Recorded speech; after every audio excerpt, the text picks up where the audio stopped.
আল্লাহ না করুক, আমি যদি কখনো রাস্তায় অজ্ঞান হয়ে অথবা অসুস্থ হয়ে পড়ে থাকি, তখন যে কেউ এখান থেকে আমার অ্যাড্রেস, ব্লাড গ্রুপ এবং কন্ট্যাক্ট নাম্বার দেখতে পারবে, যার মাধ্যমে সে সহজে আমার পরিবারের সাথে যোগাযোগ করতে পারবে। আমরা আমাদের ফোনের সিকিউরিটির জন্য ফোন লক করে থাকি। এর যেমন সুবিধা আছে তেমনই অসুবিধাও আছে। সুবিধা হলো আমরা এর মাধ্যমে আমাদের প্রাইভেসি রক্ষা করতে পারি।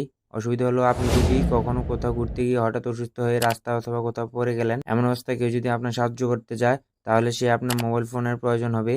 তখন আপনার ফোন লক থাকায় আপনার পরিবারের কারোর সাথে সাহায্যকারী ব্যক্তি যোগাযোগ করতে পারবে না। এই ধরনের সমস্যা থেকে মুক্তির জন্য আমাদের মোবাইল ফোনে এমন এক ধরনের সেটিংস আছে যা সকলেরই অজানা। এই ভিডিওর মাধ্যমে আপনি তো জেনে যাবেন কিভাবে এই সমস্যা থেকে সমাধান পাবেন। আপনার বন্ধু এবং আত্মীয় স্বজনদেরকে এই ধরনের সমস্যা থেকে সমাধানের জন্য এই ভিডিওটি শেয়ার করে দিন। প্রথমে দেখেন আমার মোবাইলটি কিন্তু প্যাটার্ন লক করা। এই লকটি আনলক করা ছাড়া কিন্তু কেউ আমার ফোনে ইনফরমেশন বের করতে পারবে না, কন্ট্যাক্ট নাম্বার কেউ দেখতে পারবে না এবং অ্যাড্রেসও দেখতে পারবে না। এখন নিচে দেখেন একটি অপশন আছে ইমার্জেন্সি, সেখানে ক্লিক করলে আমরা দেখবো সেখানে নাম্বার প্যাটেন্টের একটি অপশন আছে। আমরা যদি এখানে কাউকে কল দেই তাহলে কোনো কল কোথাও ঢুকবে না। তাই এখন কি করা যায়?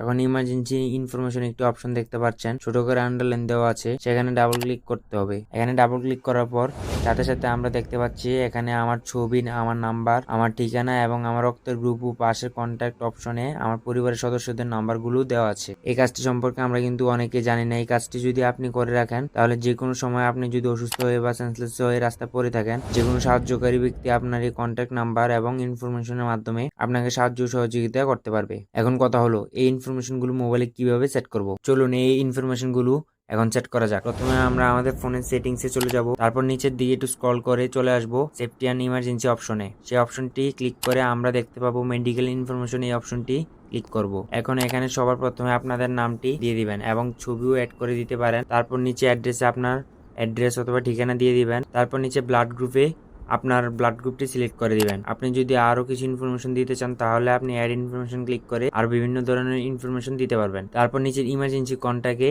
প্লাস অ্যাড কন্ট্যাক্টের মাধ্যমে আপনি আপনার পরিবারের সদস্যদের নাম্বার অ্যাড করতে পারেন, যাতে যে কোনো সময় কোনো দুর্ঘটনা হলে যে কেউ আপনার পরিবারের সদস্যদের সাথে যোগাযোগ করে আপনাকে সাহায্য করতে পারে। আশা করি আপনারা সম্পূর্ণ ভিডিওটি বুঝতে পেরেছেন। আমি মনে করি প্রত্যেকের মোবাইলে এই সেটিংসটি করে রাখা উচিত।